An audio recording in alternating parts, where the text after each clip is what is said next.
मित्रांनो, बृहन्मुंबई महानगरपालिका शिक्षण विभाग व्हर्च्युअल सेंटर मध्ये तुम्हा सर्वांचं स्वागत करतो।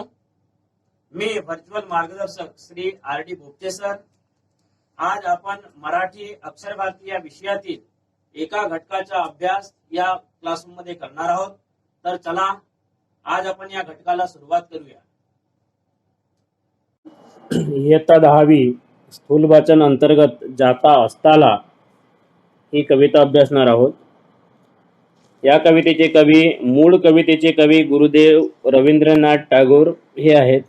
तर याच्या मराठीमध्ये रूपांतरण श्यामला कुलकर्णी यांनी केलेली आहे। मूळ कविता ही बंगाली भाषेमध्ये आहे आणि त्याच्या मराठीमध्ये रूपांतरण करण्याचे काम श्यामला कुलकर्णी यांनी केलेले आहे। हो, तर जाता असताला बघा, चित्रामध्ये तुम्हाला दिसतच आहे विद्यार्थी मित्रांनो, सूर्याचं अस्त होत आहे आणि अस्त होत असताना सूर्याच्या मनामध्ये कोणकोणत्या भावना येतात किंवा सूर्य कसा दुःखी होतो आणि त्याचे वर्णन आणि सूर्याची अपेक्षा पूर्ण करणाऱ्या पंक्तीचे वर्णन या कवितेमध्ये केलेले आहे। तर बघूया, सर्वप्रथम आपण कवीचा परिचय बघूया।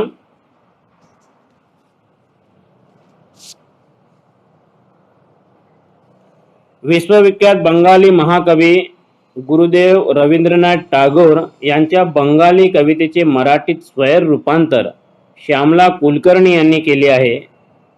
या कवितेत सूर्याला विश्वाची वाटणारी काळजी व छोट्या पणतीची जगाला उजळवण्याची इच्छा सार्थ शब्दात मांडलेली आहे। या कवितेत टागोर यांनी सूर्य आणि पणतीच्या प्रतीकांद्वारे अगदी छोट्या जीवातही जगाला काहीतरी देण्याची, जग सुंदर करण्याची इच्छा असते हे सांगितले आहे। विद्यार्थी मित्रांनो बघा, प्रस्तुत बंगाली कवितेचे मराठी स्वैर रूपांतर श्यामला कुलकर्णी यांनी केलेले आहे आणि या कवितेमध्ये सूर्य आणि पणतीचा अर्थ काय होतो? एक छोटा दिवा। हिंदी में एक छोटा दिया छोटा सा होता है, मगर एक अंधेरे रूम का अंधेरा दूर करने की ताकत दिया में होती है। तर लक्ष द्या, सूर्यास्तानंतर सूर्याच्या मनामध्ये येणाऱ्या भावना की सूर्य विचार करतो की आपल्यानंतर या पृथ्वीचं काय होणार। तेव्हा पंथी हळूच सूर्याने केलेले विनवणी स्वीकार करते आणि सूर्यास्तानंतर जगाला आपल्या क्षमतेप्रमाणे उजेड देण्याचं कार्य पणती करण्याची स्वीकारते। तर याच्यात आलेलं आहे संवादरूपी कविता ही आहे म्हटलं तर चालेल ही। तर बघा, याचे हिंदी अनुवाद विश्वविख्यात महाकवि गुरुदेव रवींद्रनाथ टैगोर जी की बंगाली कविता का अनुवाद श्यामला कुलकर्णी जी ने किया है। इस कविता में सूर्य की विश्व के प्रति चिंता और छोटे से पंक्ति दीपक की संपूर्ण विश्व को प्रकाशमान करने की इच्छा को व्यक्त किया गया है। इस कविता में टैगोर जी ने सूर्य और पंक्ति दीपक के प्रतीक के माध्यम से यह बताया है कि अत्यंत छोटे से जीव में भी संसार को कुछ देने की, जग को सुंदर करने की क्षमता होती है। बच्चों ध्यान दो, आदमी का कद छोटा या बड़ा नहीं होता। आदमी की जो महत्वाकांक्षा होती है वो बहुत छोटी और बड़ी होती है। छोटा सा आदमी भी बहुत बड़ी यदि महत्वाकांक्षा रखता हो, उसको पूरी करने की तैयारी रखता तो वो कर सकता है। तो देखिए बच्चों, जो मूल कविता है वो बंगाली में है। तो बंगाली कविता हम सबसे पहले देखेंगे। बंगाली कविता इस प्रकार से है। केले वह मौर्य कार्य कहे संध्या रवि, सुनिया जगत रहे निरुत्तर, माटीर प्रदीप छिले, छे कहिल स्वामी आमार हे टकू, करीबता अभी। गुरुदेव रवींद्रनाथ टागोर।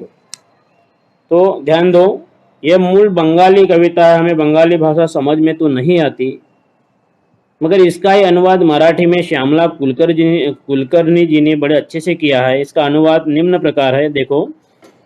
जाता असताला सूर्याचे डोळे पाणावले, जाईन मी तर या विश्वाचे होईल कैसे भले, अंधारामध्ये बुडून जाईल लगेच सारी धरा, कुणी वाचवा या पृथ्वीला करा करा हो त्वरा, कुणी न उठती येना पुढती कुणाशन्या शाश्वती, इकडे तिकडे बघून हळूची पणती ये पुढती, विनम्र भावे लवून म्हणेती तेजोमय भास्करा, मम तेजाने जमेल तैसी उजळून टाकीन धरा, वच हे ऐकून त्या तेजाचे डोळे ओलावले, तृप्त मनाने आणि रवी तो झुकला असताकडे. ही मराठी कविता आहे. आता बघा विद्यार्थी मित्रांनो, आपण या कवितेचे 2-2, 4-4 ओळीचे अर्थ बघूया अगोदर आणि मग एकत्र रसग्रहण करूया कवितेचं. बघा अगोदर 4 ओळीचे अर्थ बघूया. जाता असताला सूर्याचे डोळे पाणावले, जाईन मी जर या विश्वाचे होईल कैसे भले. आता बघा, सूर्य जेव्हा अस्ताला जातो तेव्हा सूर्याच्या मनामध्ये एक विचार येतो. काय विचार येतो? जाता अस्ताला सूर्याचे डोळे पाणावले. सूर्य जेव्हा अस्ताला म्हणजे मावळतीला जाऊ लागतो तेव्हा आपण अस्ताला जाणार, तेव्हा ही पृथ्वी अंधारमय होईल ही भीती या सूर्याला वाटत आहे. याच भीतीने व पृथ्वीच्या काळजीपोटी सूर्याचे डोळे पाणावले आहेत. सूर्याला वाईट वाटत आहे. माझ्यानंतर या विश्वाचे काय होईल ही चिंता सूर्याला लागलेली आहे. विद्यार्थी मित्रांनो बघा, डोळे पाणावणे म्हणजे डोळ्यामध्ये अश्रू येणे, आंखों में आंसू आ जाना. तो सूर्य जब अस्त होने जाता है तब सूर्य को बहुत ही दुख होता है कि मेरे ढलने के बाद में, मेरे अस्त हो जाने के बाद में इस पृथ्वी का भला कौन करेगा, इस पृथ्वी को अंधकार से कौन बचाएगा. ये विचार उसके मन में आते हैं और यहाँ विचार करते हुए सूर्य के आंखों में आंसू आ जाते हैं. सूर्य को इस बात का बुरा लग रहा है कि मेरे बाद इस विश्व का क्या होगा, यही चिंता सूर्य को लगी हुई है. विद्यार्थी मित्रांनो बघा, अशा प्रकारे सूर्याला एक काळजी लागलेली आहे की आपल्या अस्तानंतर या पृथ्वीला अंधाराच्या विळख्यापासून कोण वाचवणार, या पृथ्वीला उजेड आणि उष्णता कोण देणार, हा विचार सूर्याच्या मनामध्ये येतो आणि या विचारापोटी सूर्याचे डोळे पाणावतात.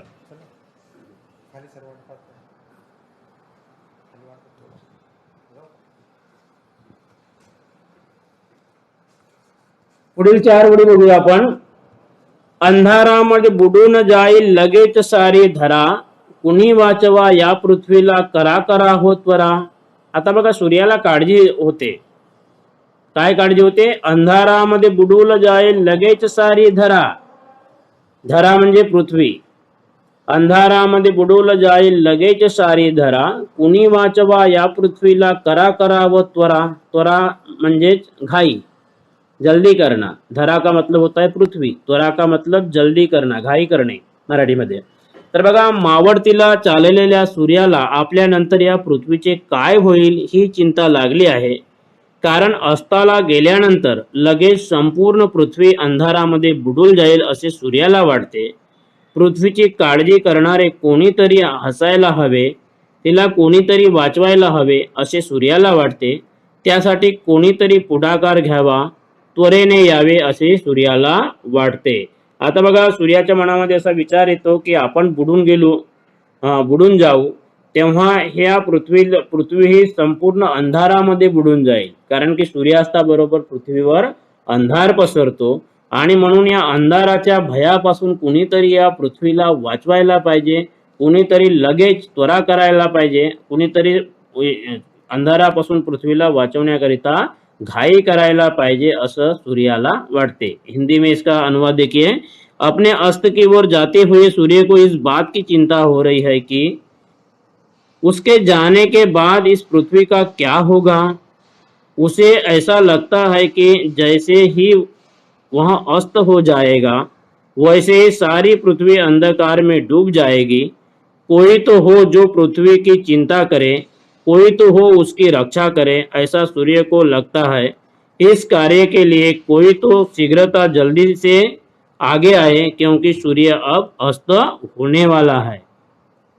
समझ में आया बच्चों? अब अगली 4 लाइन देखेंगे. कुणी न उठती येना पुढती कुणासन्या शाश्वती, इकडे तिकडे बघत हळूची पणती ये पुढती. आता बघा, सूर्याची अशा प्रकारे विनवणी केल्यानंतर कुणी न उठती न पुढती कुणास न शाश्वती, इकडे तिकडे बघत हळूची पणती ये पुढती.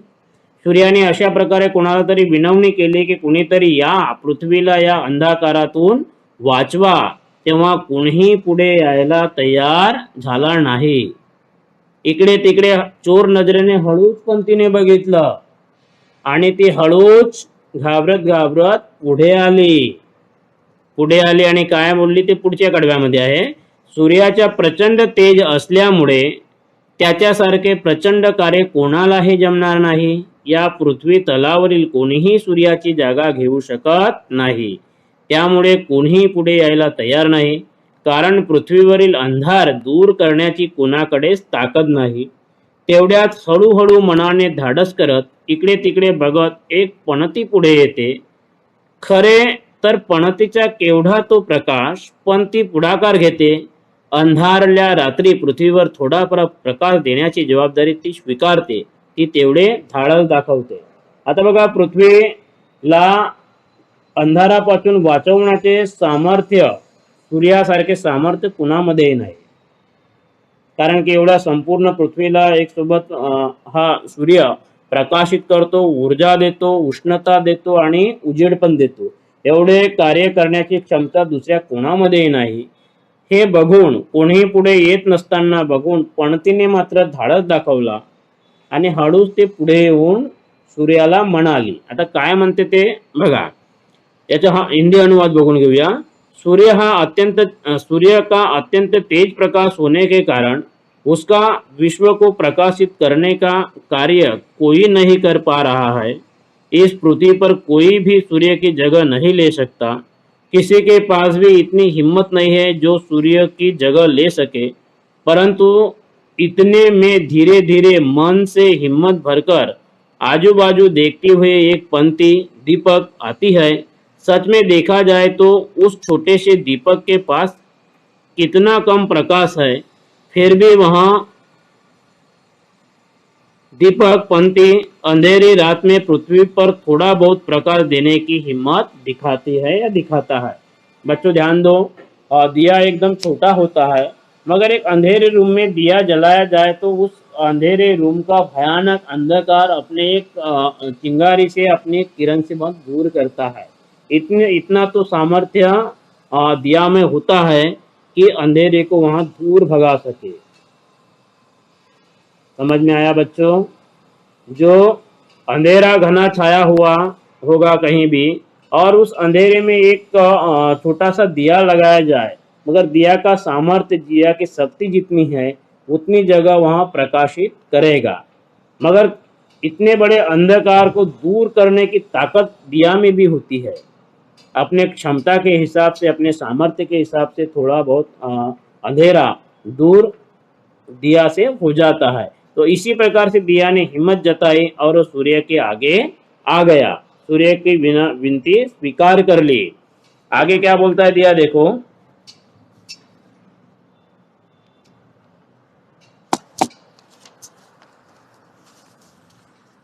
विनम्र भावे लवून मनेती तेजोमय भास्करा, मम तेजाने जमेल तैसी उजळून टाकील धरा.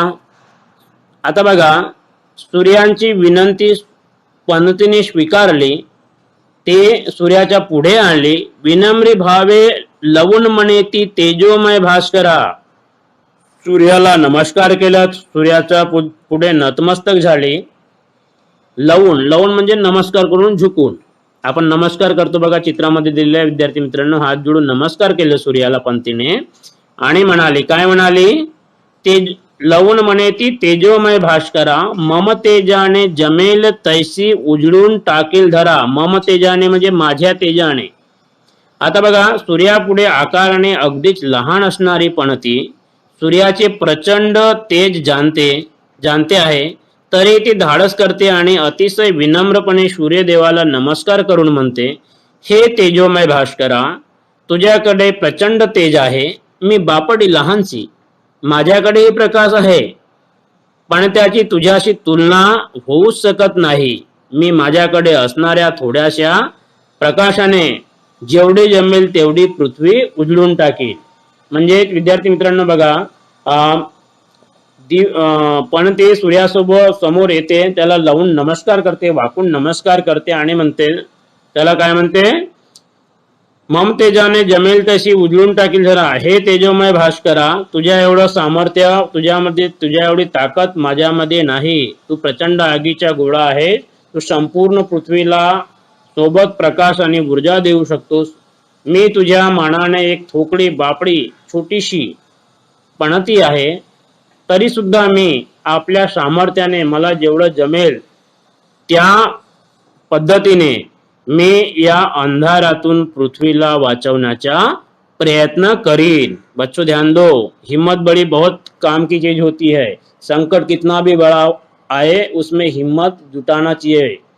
पंती ने भी दिया, दीपक ने भी यही हिम्मत जुटाई कि मेरे में जितनी ताकत है, मेरा जितना सामर्थ्य है, वो सामर्थ्य से मैं इस अंधकार का मुकाबला करूंगी या मुकाबला करूंगा. और इस प्रकार से उसके सामर्थ्य को देखकर सूर्यदेव भी खुश हो गए. हिंदी में अनुवाद देखिए इसका. सूर्य के समक्ष अत्यंत छोटी दिखने वाली पंक्ति सूर्य का प्रचंड तेज जानती है, फिर भी वहां हिम्मत करके बहुत ही विनम्रता से सूर्यदेव को नमस्कार करते हुए बोलती है, हे तेजोमय भास्कर, तुम्हारे पास तो प्रचंड तेज है, मैं इतनी छोटी सी हूं, मेरे पास भी प्रकाश है, परंतु उस प्रकाश की तुमसे तुलना नहीं हो सकती. मेरे पास जो थोड़ा सा प्रकाश है, उस प्रकाश से जितना हो सके उतने प्रकाश से मैं इस पृथ्वी को प्रकाशित करने की कोशिश अवश्य करूंगी. इस प्रकार का एक ठोस आश्वासन पंक्ति सूर्य को देती है. इस पंक्ति के यहाँ वचन सुनकर सूर्यदेव अत्यंत प्रसन्न हो जाते हैं. क्यों प्रसन्न हो जाते हैं? सूर्यदेव ने सभी से विनंती की थी, मगर कोई भी इसकी विनंती स्वीकार नहीं किया. एक छोटी सी पंक्ति, एक छोटा सा दीपक उसकी विनंती स्वीकार करता है, और इस छोटे से दीपक की हिम्मत देखते हुए सूर्यदेव अत्यंत प्रसन्न हो जाते हैं. उसके बाद में देखो बच्चों, पुढची लाईन बघूया. वच हे एकूण त्या तेजाचे डोळे ओलावले, तृप्त मनाने आणि रवी तो झुकला अस्ताकडे. वच हे एकूण त्या तेजाचे डोळे ओलावले. डोळे ओलावल्याने आंख में आंसू आ जाना. अब ये आंसू कौन से थे? सुक्के थे कि दुक्के थे? ये सुक्के आंसू थे. तृप्त यानी तृप्त हो जाना, संतुष्ट हो जाना. रवि का मतलब होता है सूर्य. रवि म्हणजे सूर्य. झुकला याने ढल जाणं, अस्ताकडे याने अस्त की ओर. तर बघा, आपण अस्ताला गेल्यानंतर आपले कार्य थोड्याफार प्रमाणात चालू राहील याची शाश्वती सूर्याला मिळाली. छोटीशी पणतीचे हे धाडस पाहून सूर्याचे डोळे ओलावले. त्याच्या डोळ्यात आनंद अश्रू आले. आपल्यानंतर या पृथ्वीची काळजी घेणारे कोणीतरी आहे या विचाराने तो तृप्त झाला. पृथ्वी मातेची काळजी घेण्याची जबाबदारी पणतीने उचलली आहे या मनाला आनंद देणाऱ्या विचारातच सूर्य अस्ताकडे झुकला. सूर्य मावळला, पण त्याचे कार्य सुरू राहिले. त्याचे प्रकाश देण्याचे कार्य पणती थोड्याफार प्रमाणात करत राहिली. तर विद्यार्थी मित्रांनो बघा, सूर्य पंथीचे हे वचन ऐकून सूर्याला अतिशय आनंद झाला. आनंद अश्रू त्याच्या डोळ्यामध्ये झलकू लागले. आनंद अश्रू त्याच्या डोळ्यामध्ये आले की आपलं जे विनंती आहे, आपलं जे आवाहन आहे, ते आवाहन या पणतीने स्वीकारलेलं आहे. पणतीची हिम्मत बघून सूर्याला अतिशय आनंद झाला आणि आनंद अश्रूने त्याचे डोळे भरून आले. सूर्याचं मन तृप्त झालं. पृथ्वीचं पंथीचं हे विचार ऐकून सूर्याचे मन तृप्त झालं. त्याच्या डोळ्यामध्ये आनंद अश्रू आले आणि एक प्रसन्न होऊन सूर्य निश्चिंत होऊन सूर्य अपने अस्ताकडे जाऊ लागला. हिंदी में अनुवाद देखिए बच्चों इसका. सूर्य के अस्त होने के बाद भी इस पृथ्वी को प्रकाश देने का कार्य चालू रहेगा. इस बात का आश्वासन जब सूर्य को पंथी दीपक के माध्यम से मिलता है तब उसकी आंखों में आंसू आ जाते हैं और पंथी के इस आश्वासन से सूर्य तृप्त हो जाता है. मतलब सूर्य को संतुष्टि मिलती है. इस विचार से ही मन आनंदित होकर सूर्य अस्त हो जाता है. सूर्य के अस्त होने के बाद भी उसका प्रकाश देने का थोड़ा बहुत कार्य पनती दीपक करती रहेगी या रहेगा। ध्यान दो बच्चों, इस छोटे से पंक्ति का आश्वासन सुनकर सूर्यदेव बहुत ही खुश हो जाते हैं। ये छोटा सा दीपक मेरा इतना बड़ा महान कार्य मेरे बाद में संभालने वाला है, इस विचार से सूर्यदेव बहुत संतुष्ट हो जाते हैं, खुश हो जाते हैं। खुशी के आंसू उनके आंखों में झलक आते हैं और निश्चिंत होकर सूर्यदेव अपने अस्त की ओर प्रस्थान करते हैं। सूर्यदेव ढल जाते हैं और सूर्यदेव ढलने के बाद में उनका जो कार्य है पनती संभाल लेती है। उसकी जितनी क्षमता होती है उस क्षमता के माध्यम से उसके कैपेसिटी के हिसाब से पनती अंधेरे को दूर करने का कार्य करती है। समझ में आई बच्चों कविता? इस कविता में सूर्य और पनती इन दोनों का संवाद दिया है, वह संवाद बहुत ही अच्छा दिया है। बहुत ही विनम्र भाव से पंक्ति का विनम्र भावना दिखाई देती है इसमें, और सूर्यदेव का भी एक विनंती दिखाई देती है। सूर्यदेव की विनंती को पंक्ति यानी छोटा सा दीपक स्वीकार करता है और अपने नम्र होते हुए अपने उनके दिए गए कार्य को पूरा करने का आश्वासन देता है। तो बच्चों ध्यान दो, ये कविता स्थूल वाचन के अंतर्गत आती है। ये कविता एकदम छोटी सी कविता है मगर इसका जो अर्थ है बहुत ही महान है। एग्जाम के दृष्टिकोण से देखा जाए तो इस कविता के ऊपर 3 नंबर का क्वेश्चन पूछा जाता है। तो बच्चों आपको ये 3 नंबर का क्वेश्चन की तैयारी करना है। विद्यार्थी मित्रांनो लक्ष द्या। स्थूल वाचन या विभागाअंतर्गत तुम्हाला स्थूल वाचन मध्ये असलेल्या पाठांचे किंवा ही एक कविता आहे, या कवितेच्या कोणत्याही प्रकारचा उतारा दिलेला नसेल। तुम्हाला फक्त थोडेसे 5-7 ओळीत उत्तरे लिहा अशा प्रकारचे प्रश्न येणार आणि हा प्रश्न तुम्हाला पाठांतर करून सोडवायचा आहे। इसका कोई भी प्रकार का पैराग्राफ नहीं आएगा पूरक पठन का। बच्चों ध्यान में दो कि पूरक पठन का पैसेज नहीं आने के कारण ये कविता का संपूर्ण रस ग्रहण करके या कविता का संपूर्ण भावार्थ भी आप लिखते हो तो आपको अच्छे से मार्क्स मिलेंगे। या तो इस टाइप का भी क्वेश्चन आता है, सूर्य आणि पनती यांच्यामधील संवाद लिहा। अब इनमें दोनों का संवाद किस प्रकार से हुआ है हमने कविता के माध्यम से देखे है बच्चों। तो इनका दोनों के बीच का संवाद आपको लिखना है। या तो और एक क्वेश्चन आता है, कौन सा क्वेश्चन है वो, कि तुम्हाला समजलेली कवितेतील सूर्याची भूमिका स्पष्ट करा। आता विद्यार्थी मित्रांनो बघा, सूर्य हा सजीव सृष्टीकरिता किंवा संपूर्ण विश्वाकरिता कशा प्रकारे महत्त्वपूर्ण आहे, सूर्याची भूमिका या सजीव सृष्टीकरिता कशी आहे हे तुम्हाला लिहिता आलेलं पाहिजे। किंवा सूर्य आणि पनती यांचे संवाद लिहा असं असेल तर, असा प्रश्न आला असेल तर तुम्ही याचं उत्तर कसं लिहिणार। तर बघूया सूर्य आणि पनती याच्यामधला आपण एक छोटासा संवाद बघूया। सूर्य काय म्हणतो बघा, सूर्य चला माझी मावळाची वेळ झाली पण एक चिंता लागून राहिली, ते माझ्यानंतर या धरतीला कोण उजडेल। पनती प्रणाम सूर्यदेवा। सूर्य कोण ग तू। पनती मी पनती आहे। सूर्य इथे कशी तू। पनती तुमचं बोलणं ऐकलं आणि धावत आले। सूर्य काय काम आहे का माझ्याकडे। पनती माझं काहीच काम नाही, उरलेलं तुमचं काम मला करायचे आहे, करू का। सूर्य काय करणार ग तू। पनती तुम्ही गेल्यावर या धरतीला मी उजळवत ठेवीन। सूर्य खरं की काय, तुझा प्रकाश तो केवढा। पनती चिमुकला असला तरी प्रकाशच ना, तुमचाच वसा घेतलाय मी, स्वतः जळत दुसऱ्यांना उजेड देणे हे कर्तव्य मानते मी। सूर्य होय रे बाळा, आज मी धन्य झालो, माझा आशीर्वाद तुला आहे। पनती चरणस्पर करते बाबा तुम्हाला। तर अशा प्रकारे विद्यार्थी मित्रांनो सूर्य आणि पंथी यांच्यामधला जो संवाद आहे, अशा प्रकारे संवाद आपल्याला लिहायचा आहे. आणि या संवाद रूपामध्ये तुम्ही यांच्या दोघांतील संवाद लिहिला तर हा संवाद तुम्हाला चांगला मार्क मिळवून देऊ शकतो. किंवा सूर्याची भूमिका तुम्ही कशा प्रकारे लिहाल, सूर्याचं महत्त्व काय आहे, सूर्य प्रकाश देतो, उजेड देतो, उष्णता देतो, संपूर्ण चराचराला सामर्थ्य देतो, हे सर्व तुम्ही याच्यामध्ये लिहू शकता. किंवा याच्या एक कवितेचे एकंदरीत सारांश जरी लिहिलं तुम्ही तरी तुम्हाला मार्क्स मिळेल.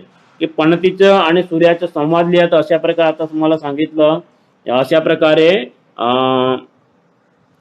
सूर्याचं तुम्ही सूर्य आणि पंथीचा संवाद लिहू शकता. तर विद्यार्थी मित्रांनो, मी आशा करतो की तुम्हाला हा कंटेंट किंवा हा घटक चांगल्या प्रकारे समजला असेल अशी मी आशा करतो. आणि आपलं लेक्चर इथंच संपवतो. धन्यवाद.